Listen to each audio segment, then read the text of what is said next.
6 black students at a very segregated and racially tense school in Louisiana were recently charged with aggravated attempted murder. It started last September when some black Jena high school students sat beneath the shade tree where white students had always sat, and the next day saw the tree adorned with nooses. When 3 white students were briefly suspended but not expelled for hanging those nooses, a fuse was lit. An unsolved arson fire destroyed a classroom building, and there were several verbal and then physical confrontations between blacks and whites. A white student or a former student at the same high school pulled a gun on several black students who was not charged. In addition to that, a white student beat up 2 black students before the instant issue that we have here. In none of those situations where the whites were perpetrators was anybody charged with anything. After the worst incident, 6 black students, led by football star Michael Bell, were charged with attempted murder for allegedly attacking and injuring white student Justin Barker.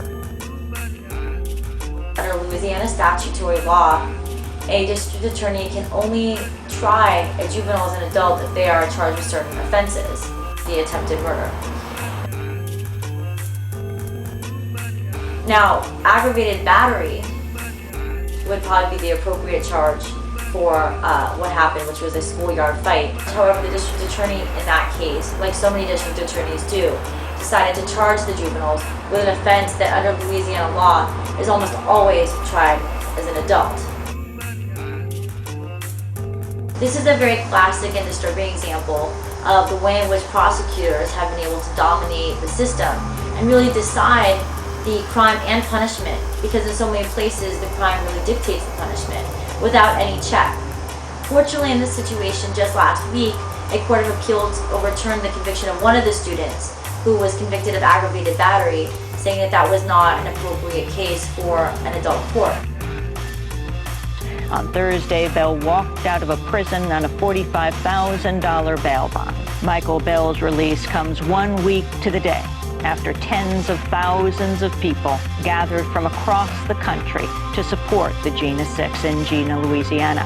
So unfortunately, this is just another example of district attorneys gone crazy, being allowed to be in line with the prejudice of their community, allowed to seek out their own prejudices on innocent people who don't deserve to have the prejudice and racist opinions of a DA thrust upon them through the law.